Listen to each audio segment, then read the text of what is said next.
Good evening student, स्वागत है आपका हमारे यूट्यूब चैनल मास सरस्वती एकेडमी में। आज हम लोग चार्ल्स लॉ के न्यूमेरिकल्स और उसके आगे का क्या पढ़ाई है वो करेंगे। उसमें हम लोग इक्वेशन भी देखेंगे और ग्राफ भी देखेंगे, चार्ल्स लॉ का ग्राफ कैसे बनता है, जो कि वेस्ट बंगाल के बोर्ड में एग्जाम में आता है। ये तो पिछले वीडियो में हमने देखा था कि चार्ल्स लॉ का इक्वेशन क्या होता है। तो चार्ल्स लॉ का इक्वेशन होता है स्थिर तापक्रम पर किसी निश्चित मात्रा वाली गैस का आयतन उसके तापमान बढ़ाने से बढ़ता है और तापमान घटाने से घटता है। यानी कि जो वॉल्यूम होगा वो तापमान बढ़ाने से बढ़ेगा और तापमान घटाने से घटेगा। यानी कि इसका इक्वेशन मैंने दिया था V1/T1 इक्वल टू V2/T2। यही हमारा चार्ल्स लॉ है। इसी इक्वेशन पर हम लोग ये सम्स न्यूमेरिकल सॉल्व करेंगे। देखते हैं क्या कहता है। किसी गैस का आयतन 3 डिग्री सेंटीग्रेड तापमान पर 750 सीसी है, तो उस गैस को स्थिर दबाव पर गर्म करने पर आयतन 1 लीटर हो जाता है, तो उसका अंतिम तापक्रम क्या होगा। ध्यान से देखिए कैसे समझेंगे। सर ये चार्ल्स लॉ है कि और कोई लॉ पे है समझ? नहीं, ये चार्ल्स लॉ ही है, क्योंकि यहाँ पर क्या लिखा है स्थिर दबाव। स्थिर दबाव मतलब ये क्या हो जाता है, ये सम्स हमारा बनेगा चार्ल्स लॉ से। तो हमारा चार्ल्स लॉ का इक्वेशन भी है। हम लोग क्या करेंगे, यहाँ पर देखिए क्या दिया हुआ है, प्रारंभिक तापक्रम कितना दिया हुआ है, प्रारंभिक तापक्रम कितना दिया हुआ, देखिए प्रारंभिक तापक्रम दिया हुआ है -3 डिग्री सेंटीग्रेड। आपको याद होगा मैंने एक ऐसा टर्म लिखा था T इक्वल टू 200T+273 में लिखा था, याद है। जो ये स्मॉल टी है, ये है हमारा टेम्परेचर इन सेंटीग्रेड। यानी जब भी टेम्परेचर हमको करना होगा, दिया रहेगा सेंटीग्रेड में, उसको हमको कन्वर्ट करना होगा केल्विन में। और ये जो कैपिटल टी है, ये है हमारा टेम्परेचर इन केल्विन। अगर हम लोग सेंटीग्रेड और केल्विन टेम्परेचर का रिलेशन ये होता है कि सेंटीग्रेड में अगर हम 273 जो ऐड कर देंगे तो वो केल्विन में बदल जाएगा, और जब केल्विन में टेम्परेचर दिया रहेगा सेंटीग्रेड में बदलना है तो हम लोग को 273 माइनस कर देंगे। इस बात को याद रखिएगा, ओके। तो देखिए यहाँ पर तापमान कितना दिया हुआ है, 3 डिग्री सेंटीग्रेड, -3 डिग्री सेंटीग्रेड। तो हम लोग क्या करेंगे, इसको हमको केल्विन में बदलना है। क्या बदलना है, केल्विन में, यानी इस टेम्परेचर बदलना है। तो केल्विन में क्या हो जाएगा टेम्परेचर, -3 में हम लोग +273 जोड़ देंगे तो कितना हो जाएगा, ये हो जाएगा +270 केल्विन। क्या हो जाएगा, केल्विन, के कर देंगे, केल्विन को हम लोग के से डिनोट करते हैं, ठीक है ना। आइए हमारा T हो गया, क्या हो गया, T1 प्रारंभिक तापक्रम T1 मेरा मिल गया। V1 कितना है इसका, प्रारंभिक हमारा वॉल्यूम कितना है, आयतन कितना है बताओगे आप लोग, आयतन कितना है। तो आयतन है हमारा 750 सीसी, ठीक है, 750 सीसी क्यूबिक सेंटीमीटर, 750 सीसी। अब उसको गर्म कर रहे हैं, गर्म करने पे आयतन कितना हो जा रहा है, 1 लीटर। यहाँ पर क्या है, अंतिम तापक्रम के अंतिम आयतन कितना है, अंतिम आयतन हो जा रहा है यहाँ पर 1 लीटर। क्या हो जा रहा है, 1 लीटर। अब 1 लीटर जो है वो हमारा सीसी में नहीं है, तो 1 लीटर में कितना होता है, 1000 सीसी। हम लोग को जानना होगा कि 1 लीटर इक्वल टू कितना होता है, 1000 सीसी। 1 लीटर में कितना हो रहा है सीसी, 1000 सीसी। क्योंकि हमने सीसी में क्यों कन्वर्ट किया इसको, क्योंकि हमारा प्रारंभिक तापक्रम सीसी में दिया है, इसलिए हम इसको सीसी में कन्वर्ट कर दिए। अब क्या पूछ रहा है, अंतिम तापक्रम पूछ रहा है। अंतिम तापक्रम मतलब हो गया हमारा T2 तापक्रम। क्या पूछ रहा है, T2 पूछ रहा है, V2 दिया हुआ है। तो हमारा फार्मूला क्या बन जाएगा, चार्ल्स लॉ का लिखेंगे यहाँ पर, अकॉर्डिंग टू चार्ल्स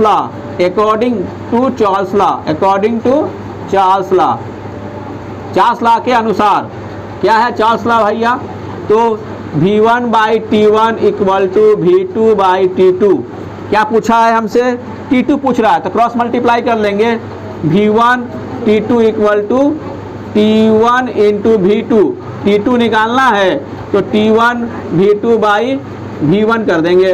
देखो मैंने T2 का वैल्यू निकाल लिया, ठीक है ना। अब इसे वैल्यू पुट कर देंगे। T1 का वैल्यू कितना है 270 केल्विन, के इंटू V2 का वैल्यू कितना है 100 cc, सॉरी 1000 cc, और V1 का वैल्यू कितना है 750 cc। तो cc कट गया, 0 से 0 कट जाएगा। अब यहाँ पर 30 से घटाते हैं तो ये कितना कटेगा 3 9 27 90, और ये कट जाएगा 25, 25 से कम 25, 25 चौके 100, यानी कितना हो जाएगा 9 चौके 36, 360, 360 क्या जाएगा केल्विन, क्या जाएगा केल्विन। ध्यान रहे केल्विन में है कितना 360 केल्विन।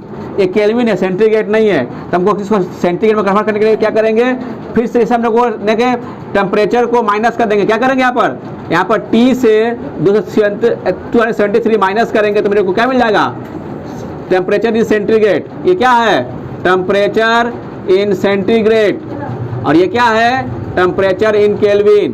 क्या है ये टेम्परेचर इन केल्विन, याद रखिएगा इसको, ठीक है ना। तो हमें सेंटीग्रेड में आंसर मिलेगा, ठीक है। क्वेश्चन किस में था हमारा सेंटीग्रेड में, ठीक है। तो मैं कर रहा हूँ सेंटीग्रेड टेम्परेचर कैसे लाएंगे हम लोग सेंटीग्रेड में। तो क्या करेंगे हम लोग इसमें से 360 माइनस 273, ठीक है ना। तो क्या कितना हो जाएगा माइनस में आंसर आएगा, क्या आएगा -7, क्या आएगा -7 डिग्री सेंटीग्रेड। देखिए ध्यान से, नहीं देखते हैं, रुक जाओ, सॉरी, देखते कैसे होगा। देखो माइनस करेंगे कितना हो जाएगा ये, माइनस करिए 7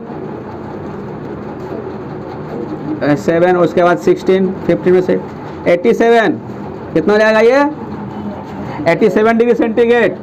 क्या होगा 87 डिग्री सेंटीग्रेड, ठीक है बच्चों। अब टॉपिक है हमारा परम शून्य या परम शून्य तापमान। इसको इंग्लिश से बोलते हैं एब्सोल्यूट जीरो टेम्परेचर या एब्सोल्यूट जीरो, परम शून्य या परम शून्य तापक्रम। चार्ल्स के अनुसार परम शून्य तापक्रम वह तापक्रम है जो स्थिर दबाव पर किसी निश्चित मात्रा वाली गैस का आयतन गणितीय रूप से शून्य हो जाए, ठीक है। अभी मैं आपको दिखाता हूँ किस तरह से गणितीय रूप से कोई तापक्रम शून्य हो किसी गैस का आयतन शून्य हो जाता है। चलिए लिखेंगे चार्ल्स लॉ के अनुसार, चार्ल्स लॉ के अनुसार क्या लिखेंगे, चार्ल्स लॉ के अनुसार किसी निश्चित मात्रा वाली गैस, किसी निश्चित मात्रा वाली गैस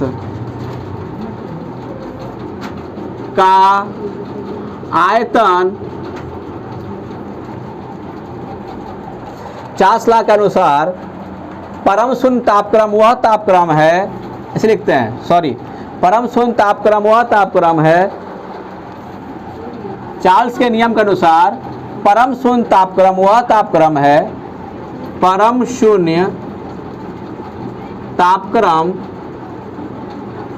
वह तापक्रम है जिस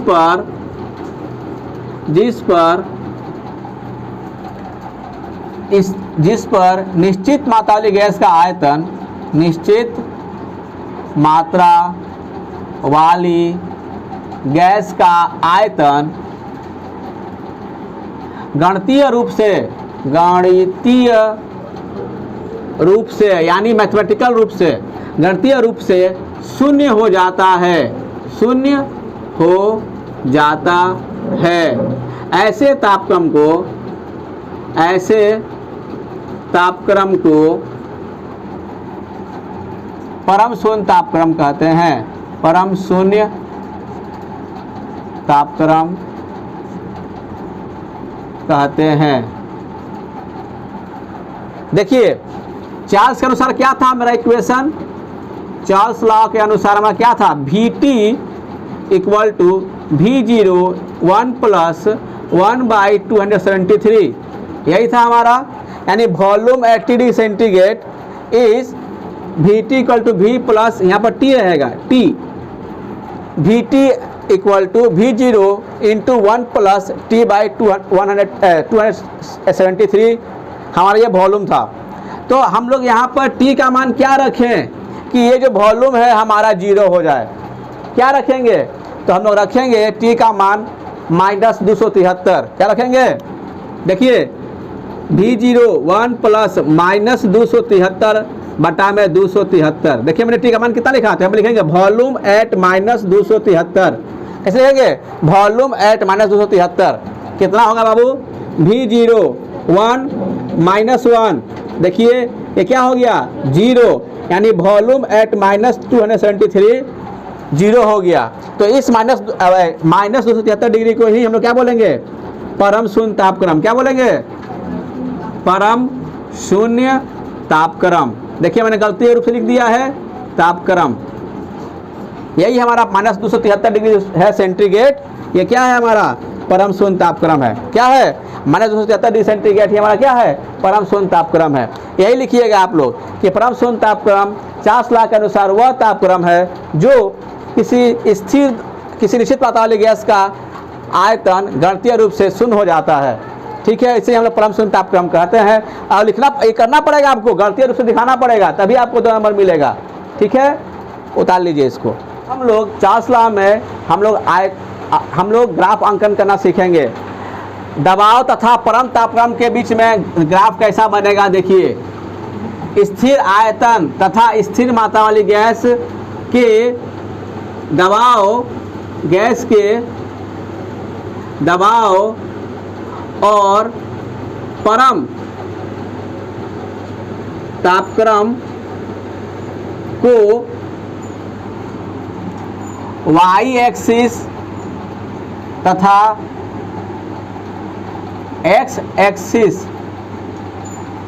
क्रमशः लिखोगे यहाँ पर, क्रमशः y एक्सिस और x एक्सिस पर रखने पर एक सरल रेखा मिलेगी। क्या मिलेगी? एग्जाम में आएगा, क्या वो लिखेगा? एक सरल रेखा मिलती है। देखिए बना रहा हूँ, ये हमारा y एक्सिस है, ये हमारा x एक्सिस है। y एक्सिस पे हमारा प्रेशर रहेगा और x एक्सिस पे हमारा टेम्परेचर रहेगा। ठीक है, तो हमारा कैसा बनेगा? देखो यहाँ पर एक स्ट्रेट लाइन बनेगी, एक स्ट्रेट लाइन बनी जिसमें ये होता है V2, ये होता है V1। क्या होता है? इसमें दिखाना होगा कि V1 जो है बड़ा है और V2 बड़ा है, V1 छोटा है। समझ में आ रही है? देखो इस तरह का स्ट्रेट लाइन बनेगा। लिखना पड़ेगा आपको, स्थिर आयतन तथा स्थिर मात्रा वाली गैस का दबाव और परम तापक्रम को अगर हम लोग क्रमशः y एक्सिस पर रखने पर एक सरल रेखा मिलती है। यही लिखना पड़ेगा। क्या मिलती है हमें? एक सरल रेखा मिलती है। ठीक है ना? अब दूसरा एक टॉपिक तो ये हो गया। सेकंड टॉपिक है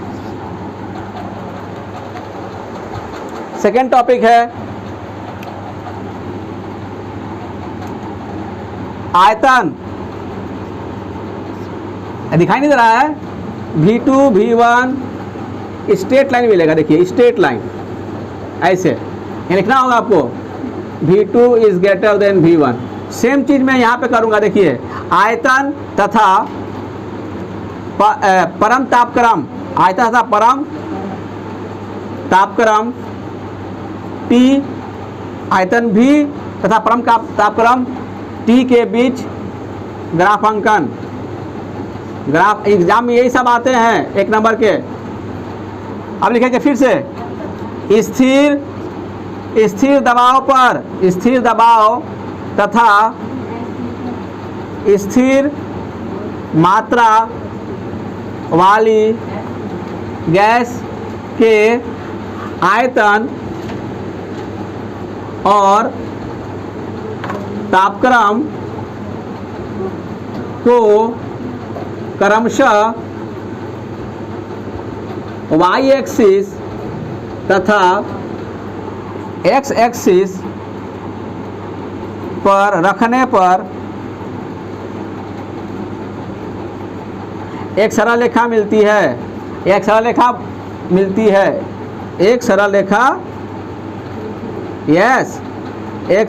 मिलती है।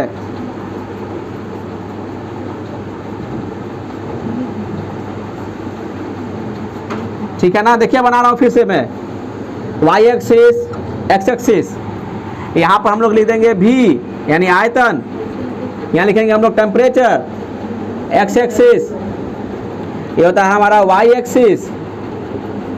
अब फिर से मैं स्ट्रेट लाइन में लेके देखिए बना रहा हूँ मैं स्ट्रेट लाइन,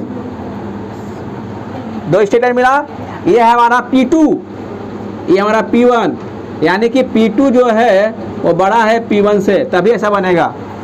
उतार लीजिए इसको, यही है हमारा चार्ल्स लॉ में ग्राफ अंकन, जो कि हमने एक बार तापमान और प्रेशर के बीच बनाया है और फिर हम लोग वॉल्यूम और तापमान के बीच बनाया है। यहाँ अभी तक के लिए इतना ही। अगले वीडियो में हम लोग और भी इसके गैस इक्वेशन को पढ़ेंगे। तब तक ले जय हिंद।